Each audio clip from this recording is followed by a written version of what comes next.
시편 13편을 보면은 참으로 이 시편 13편은 믿음의 기도라는 것을 우리가 알 수 있습니다. 얼핏 보면은 참 어느 때까지입니까? 나를 잊으십니까?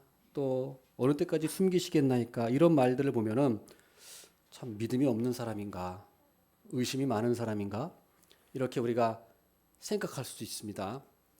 얼핏 보면 그래요. 그러나 우리가 이 시편 말씀을 자세히 우리가 보면 볼수록 이 사람은 믿음의 사람이다. 그리고 믿음의 기도를 드리고 있다는 것을 우리가 알 수가 있습니다. 믿음이라고 할 때 우리는 하나님께서 주신 선물이라고 하니까 무슨 생일날 우리가 예쁜 포장지에 담아서 받는 선물처럼 무슨 장난감처럼 우리가 믿음을 생각하는 경향이 없지 않아 있습니다.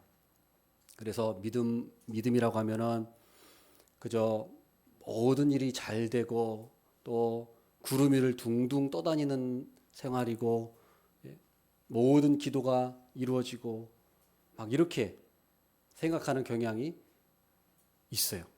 그래서 그런 믿음에 대해서 우리가 잘 생각해야 합니다. 그런 사람이 있다면 사실은 그런 믿음은 없는 믿음이에요. 없는 믿음. 그런 믿음은 없습니다. 믿음은 이렇게 잘 포장되어서 거기에 우리가 모든 일이 잘 풀리고 하는 그런 일은 없어요. 없다고 해도 거의 맞습니다. 그런 일은 없어요. 왜냐하면 하나님께서는 우리를 사랑하시기 때문에 그렇게 가지 않아요.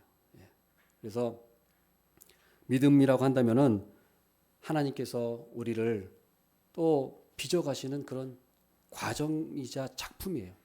그렇기 때문에 우리가 하나님이 빚어가시는 그 작품이 되기 위해서 우리가 그 과정을 견뎌야 하는 겁니다. 거쳐야 되는 거예요.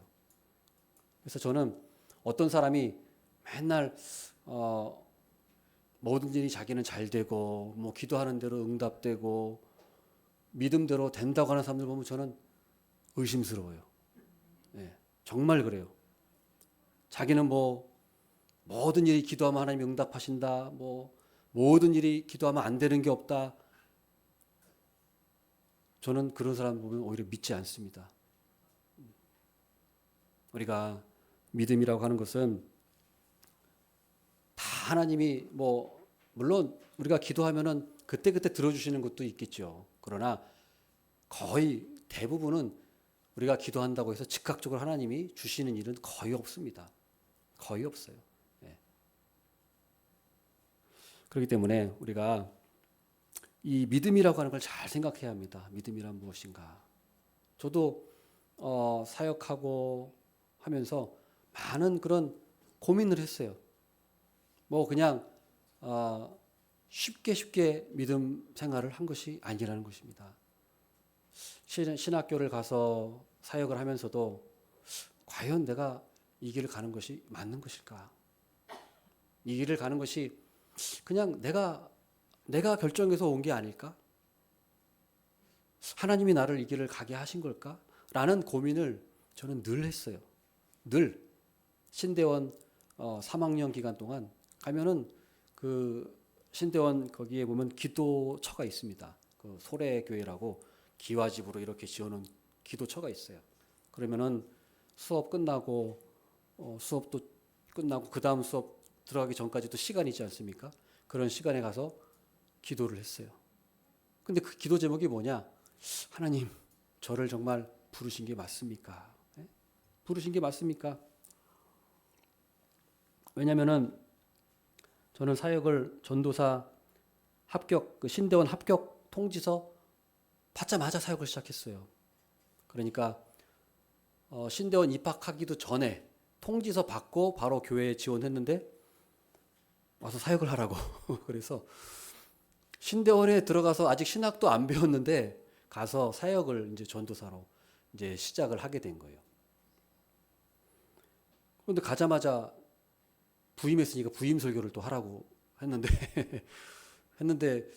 목요일 날인가 토요일 날 면접 보러 가서 오케이 다음 내일부터 나오세요 하는데 내일 주일 오후에 부임 설교하세요 그러더라고요. 내일인데 갑자기 얘기를 하시니까 얼마나 제가 또 전도사 처음 돼가지고 신대원도 아직 입학도 안 했고 그냥 통지서만 받았는데 설교를 하라 그러니까 얼마나 제가 입이 바짝바짝 타들어갔겠습니까? 그래서 그날 밤 아주 밤을 새면서 고민하다 기도하다가 결국에는 이제 주일 오후에 가서 설교하고 또 오전에는 물론 제 또 그 유초등부 설교를 또 했습니다만은 어쨌든 이런 과정을 거치면서 참 내가 능력이 너무 없구나. 능력이 없구나. 유초등부를 담당하는데 선교를 제가 나갔다 왔지만 제 경력은 선교사로 이제 청년들 뭐 이렇게 했지 어린아이들하고 뭐 주일학교는 잘 안 했거든요. 그런데 이제 가서 이제 주일학교를 맡아야 되는데 뭐 참 경험도 별로 없고 그러니까 참 제 자신을 보니까 참 이게 능력도 없고 이게 어떻게 해야 되나 하나님께 또 그리고 또 주중에는 또 신학 공부도 해야 되니까 또 거기에 시간을 또 해야 되는데 신학 공부도 해야 되고 또 주말에는 또 교회 가서 사역도 해야 되고 또 그때 우리 가정도 또 둘째도 태어나서 또 거기도 또 일조를 제가 또 해야 되고 그래서 여러모로 그런 많은 그런 속에서 고민을 많이 했어요. 기도를 많이 했어요. 그리고 정말 하나님 제가 이 길이 맞는 것입니까? 이렇게 기도를 많이 했어요. 근데 주위에 있는 우리 제 동기들 보면 별로 그런 고민을 안 하는 것 같더라고요. 예. 그런 고민을 잘 안 하는 것 같아요. 예, 모르겠어요. 말을 안 해서 그런 건지 몰라도 제가 보기에는 다들 별 고민 없이 그냥 이렇게 사는 것 같은데 왜 나만 이런 고민을 많이 할까? 나만 하는 걸까? 그렇게 그런 생각도 많이 들었습니다만은 아무튼 그때 당시에 저는 너무 이게 힘들어서 기도해야겠다 해서 기도밖에 없다 해서 기도를 하면서 늘 하나님께 하나님 제가 이 길 가는 게 맞는 걸까요? 하나님 혹시 제 마음대로 간 게 아닐까요? 늘 그런 기도를 하면서 하나님께 부르짖었던 그런 기억이 있습니다. 그렇기 때문에 우리가 믿음이라고 하는 게 한 번 예수님을 믿었다고 해가지고 아무런 고민 없이 그냥 물에 그냥 흘러가듯이 그렇게 될 것인가? 그런 일은 없다는 거예요. 우리가 이 길을 가면서도 내가 하나님 믿는다는 것이 정말 잘 가는 길인가? 또 하나님이 정말 나를 보호하시고 도와주시고 인도하시는가에 대한 그런 고민이 분명히 있다는 거예요. 그게 없다면 사실 또 그게 더 의심스러워요. 예, 그게 없다면. 그래서 오늘 말씀 보면 어떻습니까?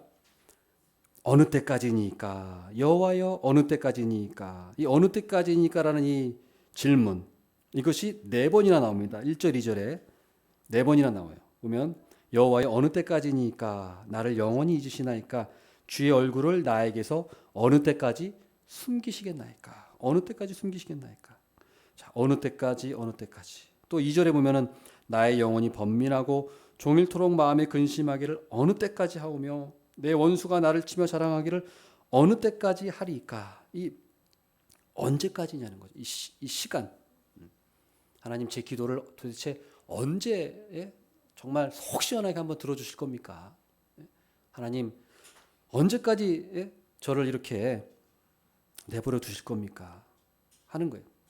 그래 우리가 이 기도라고 하는 것, 이 믿음의 또 기도라고 하는 것은 그만큼 우리가 인내가 필요하다는 거예요. 인내가 그저 한두 번 기도해가지고 이루어질 것이 아니고 또 우리 신앙생활에 있어서 그저 한두 번 기도하고 되는 것이 아니라 우리가 믿음이라고 하는 것은 한 번 받았다고 중요한 것이 아니라 그 믿음을 우리가 유지하고 또 그것을 더 이렇게 끝까지 가야 되는데 이것은 참으로 어려운 과정이라는 거예요. 어려운 과정이에요. 어려운 과정이에요. 쉬운 일이 아닙니다. 쉬운 일, 보통 일이 아니에요. 우리가 이것을 임할 때 그렇기 때문에 사실 마음의 준비를 하고 무장을 해야 합니다. 무장을 해야 돼요. 이 믿음이라고 하는 건 하나님의 선물인데 한 번 받았다고 해서 우리가 방심할 수는 없는 거예요. 우리가 이 믿음을 끝까지 지켜야 되는데 어떻게 내가 이것을 중간에 포기하거나 잃어버리지 않고 갈 수 있을 것인가? 우리가 마음에 이 무장, 예? 싸울 준비, 이 전쟁터에 나가는 그 군인의 그 마음으로 아주 굳게 무장을 해야 돼요. 이 믿음으로. 예. 그래서 우리가 언제까지 하십니까? 언제까지 하십니까? 라고 하는데 이것이 아까도 말씀드렸지만 믿음이 없는 기도가 아니에요. 이게 진정한 기도예요. 예. 이런 기도를 믿음이 있는 사람은 이런 기도를 하게 될 수밖에 없어요. 예. 이런 기도를 안 하면 그 사람은 오히려 믿음이 없는 사람이에요. 하나님 언제까지입니까? 언제까지입니까? 라고 하는 이 탄식. 왜 이게 믿음의 기도일까요? 왜 이 탄식이 믿음의 기도일까요? 왜 그러냐? 믿음이 없는 사람은 이렇게 인내하면서까지 기도하지 않습니다. 믿음이 없는 사람은 기도 좀 하다가 아유, 기도도 안 들어주시네. 하나님 안 계신가 보다. 내가 이렇게 기도했는데 기도하고 심지어 내가 뭐 금식 기도까지 했는데 하나님이 안 들어주시네. 하나님 안 살아계시네. 이렇게 하나님을 버리고 믿음을 버리고 그렇게 포기하지. 이렇게 끈질기게 하나님 언제까지 제 기도를 언제까지 들어주실 겁니까? 저를 잊으셨습니까? 주님의 얼굴을 나에게서 언제까지 숨기시겠나니까 이런 과정이 없어요. 이런 걸 하지 않아요. 아예 이런 걸 애초부터 할 생각을 하지 않습니다. 그러나 이렇게 한다는 건 뭐예요? 하나님에 대한 믿음이 있으니까 이걸 하는 거예요. 있으니까 하는 거지. 없으면 이런 기도 자체를 안 한다는 거예요. 그러니까 이 기도가 사실은 의심의 기도가 아니라 정말 믿음의 기도라는 거예요. 진짜 믿음의 사람이에요. 이 사람이. 진짜 믿음의 사람이에요. 그러나 이러한 이 진정으로 믿음이 있는 사람은 이렇게 탄식하면서 애통할지라도 하나님 앞에 나오는 거예요. 하나님 앞에. 이렇게 할지라도 하나님 앞에 나오지 하나님 버릴 수가 없어요. 하나님 믿는 사람은. 하나님 버리지 못하고 하소연하고 탄식하고 애통할지라도 하나님 앞에 나가서 하는 거예요. 하나님 앞에 나가서. 왜요? 하나님에 대한 믿음이 있기 때문에. 하나님에 대한 믿음이 있기 때문에 그런 거예요. 그렇기 때문에 우리가 이런 1절의 말씀을 봤을 때 우리가 그걸 깨달아야 돼요. 그러니까 이걸 얼핏 보고서 참 믿음 없는 사람이네. 의심 많은 사람이네. 이렇게 우리가 피상적으로 이해하면 안 된다는 거예요. 믿음이 있는 사람이에요. 그러나 조금 우리가 봤을 때 이게 좀 약간 인간적인 어떤 그런 울분, 감정이 표출돼서 그런 거지 이 사람이 믿음이 없는 사람이 아니라는 거예요. 우리가 한나의 기도도 마찬가지죠. 한나의 기도도 하나님을 믿었기 때문에 그렇게 하나님 앞에 나와서 울면서 기도한 거잖아요. 하소연한 거잖아요. 그러니까 우리가 이 사실을 기억하면서 나도 이 1절의 기도를 우리가 나도 해야겠다. 조금 힘든 일이 있을지라도 하나님 앞에 나와서 기도해야지 하는 그런 마음을 가져야 한다는 것입니다. 또 말씀 보면은 2절 말씀 보면은 이 시인을 괴롭히는 게 있었어요. 괴롭히는 게 뭐냐면 원수들의 바로 조롱이에요. 2절 보면 나의 영혼이 번민하고 종일토록 마음에 근심하기를 어느 때까지 하오며 내 원수가 나를 치며 자랑하기를 어느 때까지 하리까. 원수가 나왔어요. 원수가 나를 치며 자랑하기를 언제까지 할 겁니까? 하나님. 대적자들이 저를 조롱하고 있습니다. 그리고 자랑하고 있습니다. 그들이. 언제까지 이 상황이 이어져야 되는 것입니까? 자, 4절도 보세요. 4절도 두렵건대 나의 원수가 이르기를 내가 그를 이겼다 할까 하오며 내가 흔들릴 때에 나의 대적들이 기뻐할까 하나이다. 이 대적자들이 이 다윗이죠. 이 시를 쓴 사람이 다윗을 조롱했어요. 어떤 사람들입니까? 바로 사울. 그리고 사울 왕뿐만 아니라 사울 왕의 그 부하들. 사울 왕의 부하들이 또 다윗을 조롱했어요. 사울 왕의 부하들의 입장에서는 다윗이 꼴보기 싫은 거예요. 아니 저게 어디서 굴러먹다 온 놈이냐. 저게 골리앗 쓰러뜨렸다고 한번 쓰러뜨렸다고 뭐가 됐습니까? 그 사울 왕의 호위대장이 됐고 또 사울 왕의 사위까지 됐잖아요. 그래서 그 높은 자리에 올랐는데 이 사울 왕의 그 신하들의 입장에서는 용납할 수 없는 거예요. 저거 어디서 들어온 개벽다구냐 하면서 이제 시기하고 질투하고 결국에는 어떻습니까? 사울 왕을 부추겨서 결국엔 사울 왕이 다윗을 내쫓는 죽이려고 하는 그런 것이 사울의 신하들이 또 그런 짓을 했다는 거예요. 그래서 그것을 피해서 다윗이 어땠습니까? 광야에 피난 생활하고 동굴에 가서 피난 생활하고 또 어때요? 또 이방 나라 블레셋에 가서 거기에 또 그 블레셋 왕의 신하 노릇까지 하고 그런 일들을 겪잖아요. 그런 일을 보면서 사울 왕의 신하들이 또 사울 왕이 얼마나 조롱을 했겠습니까? 얼마나 또 악의적인 소문을 퍼뜨렸겠어요. 조롱했겠습니까? 저 봐라, 저 도망 다니는 꼴을 봐라. 저 동굴에 숨어서 저렇게 도망 다니는 꼴을 봐라. 너희는 도가내든 쥐다 하면서 군대를 동원해서 또 잡으러 가고 또 온갖 그런 조롱의 말로 그런 소문을 퍼뜨렸다는 거예요. 이방 나라 전전하는 거 봐라. 이방 나라 전전에 가서 이방 나라 가서 거기서 또 신하 노릇하고 있지 않느냐 하면서 조롱하고 또 현실적으로 보면 어떻습니까? 군대의 힘을 봐도 사울 왕하고 다윗하고 군대적으로 봤을 때 게임이 안 되죠. 게임이 안 돼요.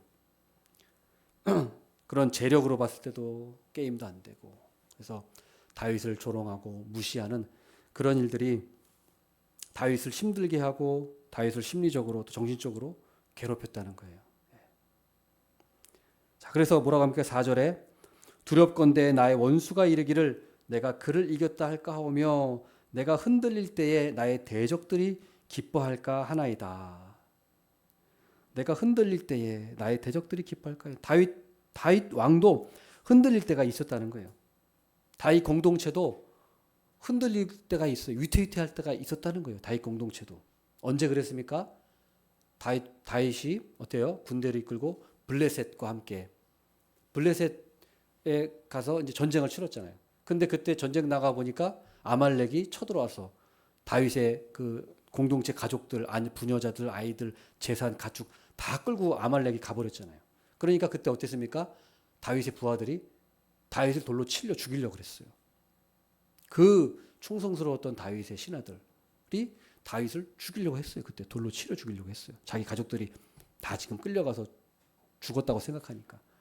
그때 다윗이 어땠습니까? 하나님 여호와를 의지하여 힘을 얻었다 해서 하나님께 도움을 얻어서 그것을 타개해 나갔어요. 그런 것처럼 다윗이 어떻습니까? 다윗 공동체도 이런 그 위기가 있었다는 거예요. 있었어요.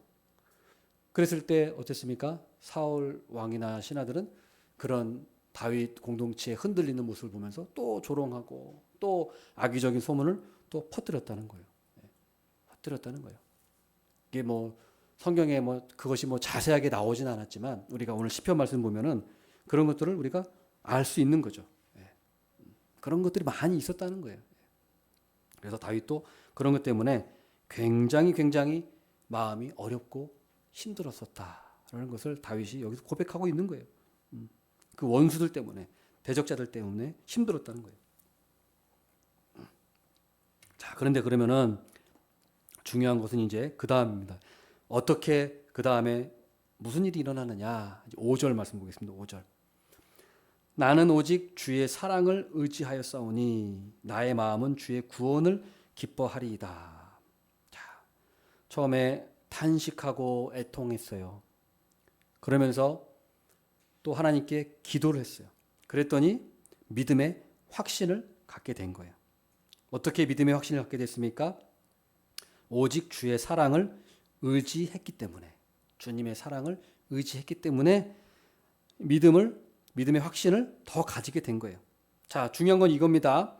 5절에 이 믿음의 고백이 있었는데, 자, 현실에서는 바뀐 게 아무것도 없었어요. 바뀐 게 없습니다. 다윗은 그저 애통했고 기도했어요. 그리고 5절에 이 고백이, 믿음의 확신의 고백이 5절 6절에 확신의 고백이 나온 거예요. 현실이 바뀌어서 믿음의 고백이 나온 것이 아니라 바로 기도를 통해서 끈질기게 하나님께 탄식할지라도 끈질기게 하나님께 인내함으로써 기도함으로써 믿음의 확신에 이르렀다는 거예요. 믿음의 확신에. 그래서 이 믿음의 확신의 근원은 어떤 것이냐? 오직 주의 사랑에 대한 확신. 주님의 사랑에 대한 확신. 주님이 비록 지금 내가 이런 괴로움과 고난 속에 또 대적자들의 그런 조롱을 듣고 있는 이 현실이지만 이 상황이지만 그래 주님의 사랑을 다윗은 본 거예요. 확신한 거예요. 주님이 나를 그래, 사랑하시지. 주님이 나를 사랑하신다. 주님이 나를 사랑하신다. 이것이 믿음의 확신을 갖게 된 겁니다. 그래서 다른 게 아니에요. 우리가 믿음이라고 하는 것은 믿음의 본질이 뭐냐? 바로 주님이 나를 사랑하시는 그 사랑의 사랑. 주님의 사랑. 이것을 우리가 깨닫는 거예요. 주님이 나를 사랑하신다. 주님이 나를 사랑하신다. 자, 그래서 3절 말씀 보면 어떻습니까? 3절에 이렇게 기도한 거예요. 여호와 내 하나님이여 나를 생각하사 응답하시고 나의 눈을 밝히소서 두렵건대 내가 사망의 잠을 잘까 하오며. 자, 뭐라고 다윗이 기도했습니까? 나를 생각해 주십시오. 나를 생각해 주세요. 응답해 주세요. 나의 눈을 밝히소서. 내 눈을 밝혀 주세요. 자, 그래서 다윗이 기도한 게 이겁니다. 내 믿음의 눈, 영적인 눈을 하나님 밝혀 주시옵소서. 사망의 잠을 자지 않게 해주시고, 이런 현실 가운데 사망의 잠을 자지 않게 해주시고 믿음의 눈을 뜨게 해주십시오. 믿음의 눈, 영적인 눈을 뜨게 해주셔서 뭘 보라는 거예요? 바로 하나님의 그 사랑. 고난 너머에 있는 그 하나님의 사랑을 보게 해달라고 한 거예요. 고난 너머에 있는, 현실 너머에 있는 그 하나님의 사랑. 하나님의 사랑. 그 하나님의 사랑을 보게 해달라고 한 것이고 하나님께서 그 마음의 확신을 주신 거예요. 주님이 나를 사랑하시는 그 하나님의 사랑하시는 마음, 그 마음이 다윗을 압도하고 감싸고 압도했어요. 그러니까 어때요? 그 현실의 문제들 또 원수들의 그 조롱 소리가 들리지 않는 거예요. 이제 원수들의 조롱 소리가 아무런 나에게 그런 영향을 끼치지 않게 되는 거예요. 주님의 사랑이 이제 내 마음에 가득 차게 된 거예요.